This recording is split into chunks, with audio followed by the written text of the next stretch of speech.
What if all the way back in 2000, Marian Gaborik was selected number 2 overall? I don't like to think about what that possibility may look like, but it is interesting to ponder, and we'll do so today on Locked On Wild.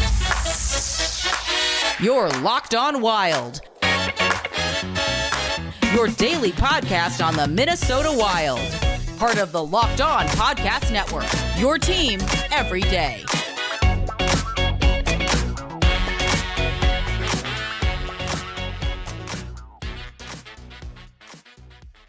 That is right. Welcome into another episode of Locked On Wild, your daily Minnesota Wild podcast, part of the Locked On Podcast Network, your team every day.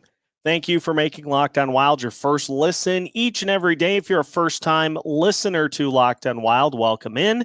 We're happy to have you along for the ride and hope you stick with us through the rest of the offseason into next season as well. Make sure to take the opportunity to subscribe so you don't miss out on any new content as we keep things rolling. If you're one of the everydayers who tunes in each and every day of the week, welcome back. We're glad to have you. On today's episode of Locked On Wild, we begin a series called Locked On Wild Investigates as we look back at previous NHL drafts and redraft. We'll see how things look and where the Wild end up with different players than they originally drafted and what it could mean for how things would have played out as the franchise unfolds. My name is Seth Topol, your daily Minnesota Wild insider, and we are putting our detective hats on for today's episode in a reoccurring series called Locked On Wild Investigates. We're going to look back at previous drafts to just see how things could have potentially played out. NHL.com did a couple of seasons ago go through every single draft and redraft based on how players actually performed compared to where they were originally ranked. We may not go through every single season, but I think this is going to be fun to just look at kind of what the national perspective is as to what the Wild could have done if they had a chance for a redo. And let's be honest, there are some years where that probably comes in handy. But we're going to start with, of course, the first draft in Minnesota Wild history. And for a franchise coming into the works, they did pretty darn good with Marian Gaborik third overall and the opportunity to draft a franchise cornerstone player who still, as of now, leads the team in goals and just was a guy who gave everything that you would expect for a fledgling franchise.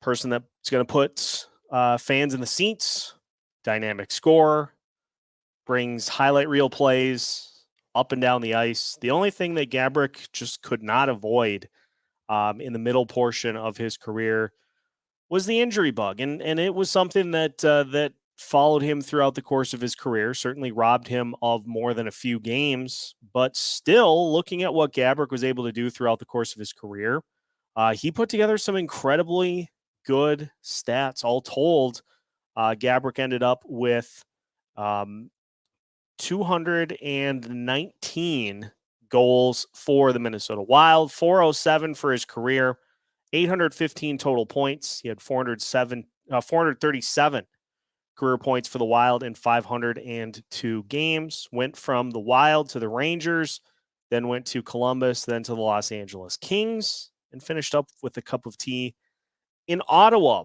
But what if things would have gone a little differently? And going back and having a chance to look at how the draft played out, let's just start by looking at how that draft played out. Obviously, first overall pick, Rick DiPietro going to the New York Islanders. Dany Heatley goes second to the Atlanta Thrashers. Then it's Gaborik. Then Columbus taking Rostislav Klesla. The Islanders take Rafi Torres. Nashville takes Scott Hartnell. Boston, Lars Jonsson. Tampa Bay takes Nikita Alexeyev. Calgary, Brent Kron. And Chicago, with back-to-back picks, takes Mikhail Yakubov and Pavel Vorbiev. So that's how things played out in the actual draft. And looking at how things played out in the redraft, let's start with NHL.com. We went with two for this one because, well, for NHL.com to pick what actually happened for the Wild. That's no fun. So for NHL.com, they end up putting Henrik Lundqvist as the first overall pick to the New York Islanders, originally selected 205th by the New York Rangers. Obviously, one of the more decorated goalies in NHL history. And for somebody that was drafted that low to perform that well, not a surprise that he vaults all the way up to the top of the list. So no surprise there. Lundqvist to his in-state rival is a surprise, but not the fact that Lundqvist was drafted first overall. Justin Williams goes to the Atlanta Thrashers at 2. He was originally 28th in the first round by the Philadelphia Flyers.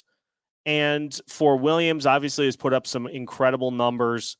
His 797 points are second, and his 320 goals fourth among players drafted in 2000, and is still playing a significant role on and off the ice in his second stint with the Hurricanes, or at least was at the time of this being put together a couple of years ago. So Williams goes second.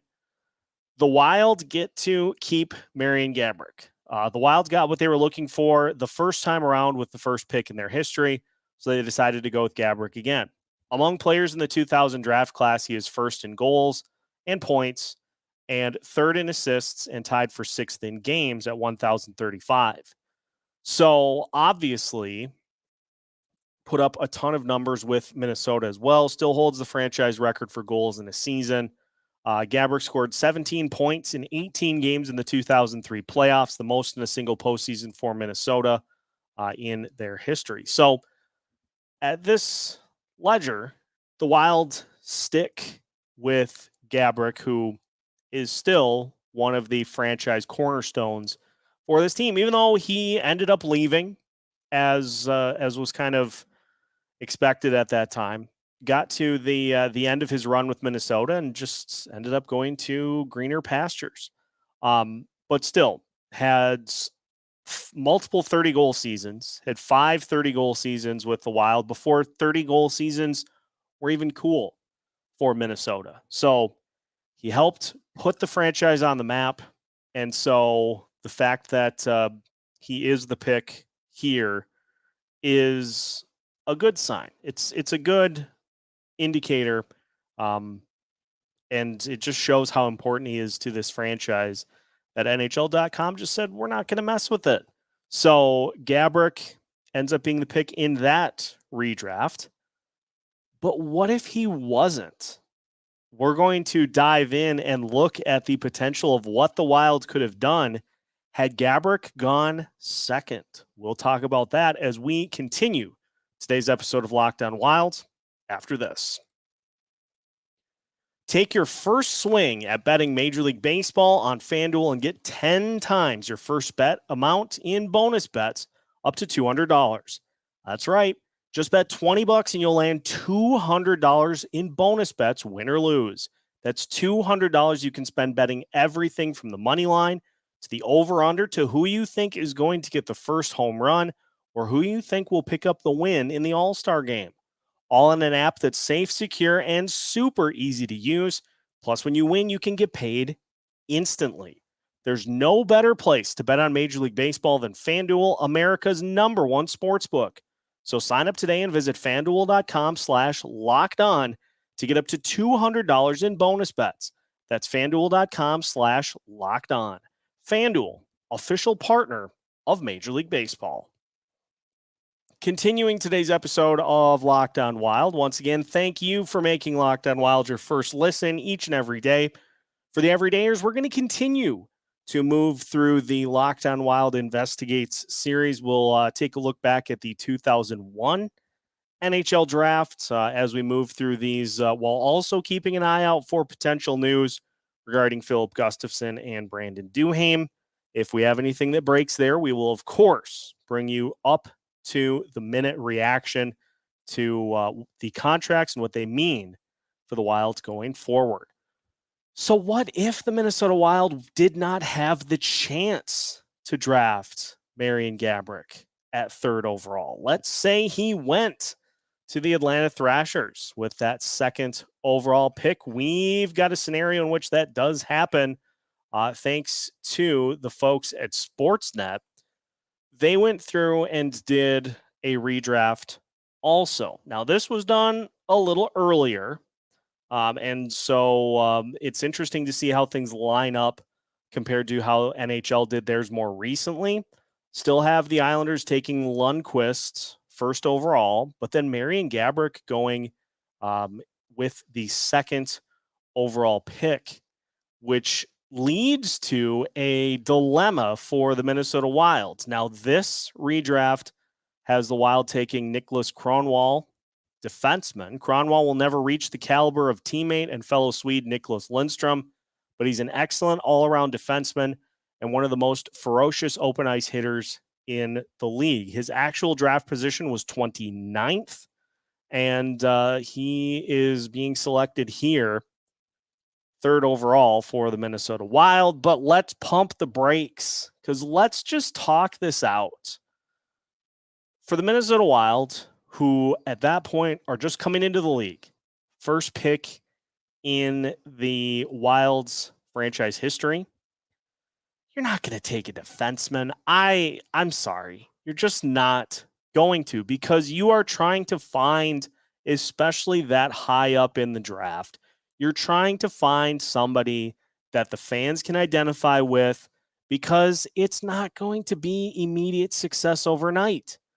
It just doesn't work the same way that it did for the Vegas Golden Knights. It took the Minnesota Wild a few years to get their feet under them. Obviously, they had some pretty early success with the run through the postseason in 2003, but it still took a couple of seasons for them to just kind of get the ball rolling, and you're not going to spend your first pick as a franchise picking a defenseman. So what about this for a scenario? Because let's consider this as well. Let's look at the 2000 Minnesota Wild roster. Marian Gaborik, in the 71 games that he played, as an 18-year-old, scored 18 goals and had 18 assists, which was, up until Kirill Kaprizov existed, a rookie record for the Minnesota Wild. That 36 points was second on the team. Those 18 goals were tied for the lead with Wes Walz and Darby Hendrickson. And if you look at the players that Wes Walz and Darby Hendrickson were, you're talking about a career high, or in the case of Wes Walz, one off of his career high in terms of goals. And so those guys are playing at a level that they really are not going to be able to top. And so for a team that is just looking for that young player to develop around, defenseman just isn't going to cut it. I don't care if it's a defenseman who ended up being a 15-year guy. Give me a forward. And so the intriguing scenario here, if it's me and Marian Gaborik goes number 2, I am snagging Dany Heatley as the third overall pick. And here is what has been said about Dany Heatley. What better way for an expansion team to capture the imagination of its fan base than with a dynamic offensive player who could bring people out of their seats? Heatley was just that.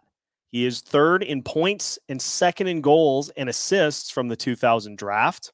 Happened to have back-to-back 50-goal seasons for the Senators from 2005 to 2007, and 4 other seasons with at least 39 goals. Still holds the record, even though he last played in 2014, 2015. Still holds the record for goals and points in a season for the Senators. He excelled during Ottawa's run to the 2007 Stanley Cup Final, averaging more than 1 point per game with 22 points in 20 games. You could basically cross out the words Blue Jackets there and just insert Wild. And honestly, you're accomplishing, I think, many of the same things that you were looking for with Gaborik. Now, with Heatley, you look at his stats, and in his first 3 seasons, he went 26 goals, 41 goals, 13 goals. And then after that, 50, 50, 41, 39, 39, 26, 24 by the time he got to the Minnesota Wild in 2011, 2012, then 11 and 12. So what an interesting twist that would be had Dany Heatley been the one that was drafted by the Minnesota Wild, as opposed to being taken, as opposed to coming to the franchise at the end of his career. That is one of those interesting kind of full circle moments. But if it's me, if I am picking the first player for the Minnesota Wild's franchise history, I'm not taking a defenseman. You can't make me do it. I won't do it. So it is interesting because we're going to see a lot of this. And we're actually going to keep track and try to kind of put a roster together based off of how this plays. See what we come up with here as kind of a running tally. We'll check in after a few of these redrafts and see how we did, but it's either stick with Gaborik or, in my mind, find another forward that can give you some level of excitement that Gaborik gave, because we saw how well it worked. We saw how beloved, we have seen how beloved Gaborik was here till he left. But again, that's not anything he can control. That had more to do with the team and what they were comfortable with from a contract standpoint. So beloved was Marian Gaborik here. Would have been interesting to see how that worked with Dany Heatley had that been the pick instead of Gaborik. Now, there was another player that the Wild took early on in that 2000 draft that turned out to be a pretty serviceable defenseman, but thanks to this redraft, Nick Schultz not available in the second round. So we'll talk about that to finish today's episode of Locked on Wild after this.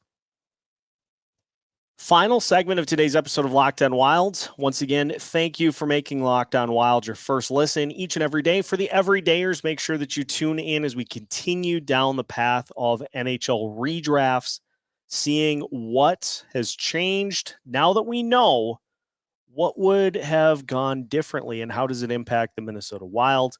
We'll rattle through these here over the course of the next week or two. Should be fun. So we hope that you stick with us for those. So we talked about the Gaborik versus Dany Heatley debate, but it turns out that Nick Schultz had a good enough career that he's not going to be available in the second round for the Minnesota Wild because, according to NHL.com, Nick Schultz, 16th overall selection by the Montreal Canadiens after initially being picked 33rd.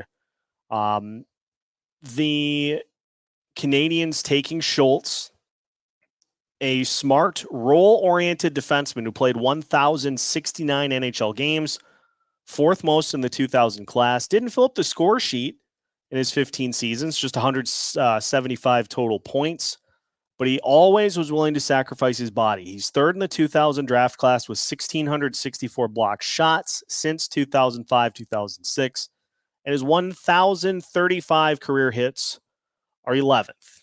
Now, Sportsnet has Schultz going 14th to the Colorado Avalanche. So either way, Nick Schultz not available there for the Minnesota Wild in round 2. Now, this loss is a little more palatable than no Marian Gaborik.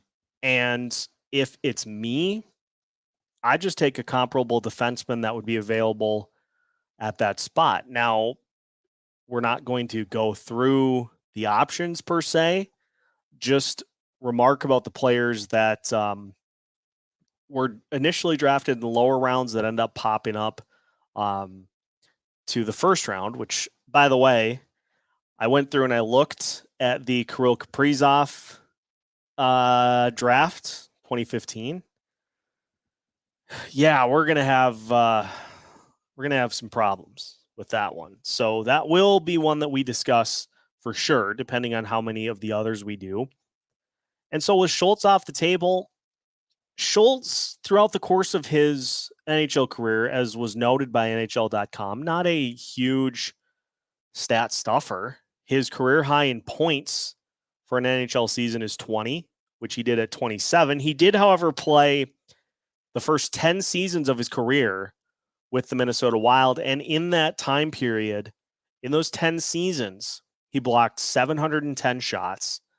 At least after they started tracking those. HockeyReference.com does not have records from 2006 or earlier. And so there are 5 seasons there in which he could have accumulated a ton more, because the fewest amount of blocks that he accumulated was the year in which he was traded to the Edmonton Oilers in 2011, 2012. And he had 121 in 62 games. Beyond that, he had 3 years of 150 plus. He had 4 years of 140 plus, 5 years of 130 plus. And so Schultz, not a offensive defenseman by any means, very physical, threw a ton of hits, blocked a ton of shots. He played on the penalty kill a ton. Just a solid, dependable defenseman, but those players you can find. Those players you can find elsewhere in the draft. You can't find the franchise cornerstone guys. And so if we are redoing this draft, I simply take my chances with whoever is available with that second pick in the second round. And I'll take whatever defenseman is in that range. If you're looking to go defense after taking your franchise cornerstone with your first pick. But that's non-negotiable for me. That first pick, that third overall pick, has to be somebody that is going to generate buzz for this team. And so whether it be Dany Heatley, if Dany Heatley wasn't available, just go down the list to the next guy. And that's going to be, I think, one of the fun things to dive into with this is, yes, the national steam may be, well, pick this player because he put up X amount of stats, or was this reliable as a defenseman, or as we'll get to with a few drafts in a row, there are 3 of these redrafts in which the Wild select a goalie. And so we are going to set the record straight on these. We're going to agree or disagree and offer up some guidance as to how this would be done, because there's always going to be that level of what if. If the Wild had not had Gaborik available and the timeline splits, or if Gaborik's available, you keep going on this timeline. But there's always going to be that multiversal what if. And so with this series, we're going to dive into that and try to figure out spots in which this franchise may have looked a little different. But drafting those first 2 rounds, there would have been a comparable, reliable defenseman for Nick Schultz in the second, but those are probably your 2 best options for third overall. Either stick with Gaborik, or maybe there is a scenario in which Dany Heatley ends up being available as well. So that is the 2000 draft revisited. Locked On Wild investigates, and it turns out Marian Gaborik is probably as good as it gets for the Wild. In terms of first pick in franchise history, that's going to be a trivia answer someday. It already is. That's not a bad way to start your draft history if you're the Minnesota Wild. So we give good marks for the Wild for starting it off with a bang. We've got a little bit of cleaning up to do as we go. So hope you enjoyed, and hope you enjoy this series as they go. But that will do it for today's episode of Locked On Wild. Now that you are finished listening to today's show, again, if you are one of the first-time listeners tuning into our show for the first time, we welcome you on board. Hope you stick with us. Make sure you take the time to subscribe on YouTube and follow on your favorite podcast platform so you don't miss out on any of our new episodes throughout the course of the week. If you are one of the everydayers who tunes in each and every day of the week, take it to the comment section. Let me know if you agree or disagree with the potential to take Dany Heatley if Marian Gaborik wasn't available. I want to hear from those who were following this team a little more closely because at that point, I was like 11. So for those that were following along a little more closely, let me know what you would have done had Marian Gaborik not been available, and we'll follow up and see how things go. But make sure that you stick with us through the offseason. We have new content every Monday through Friday as part of the Locked On Podcast Network.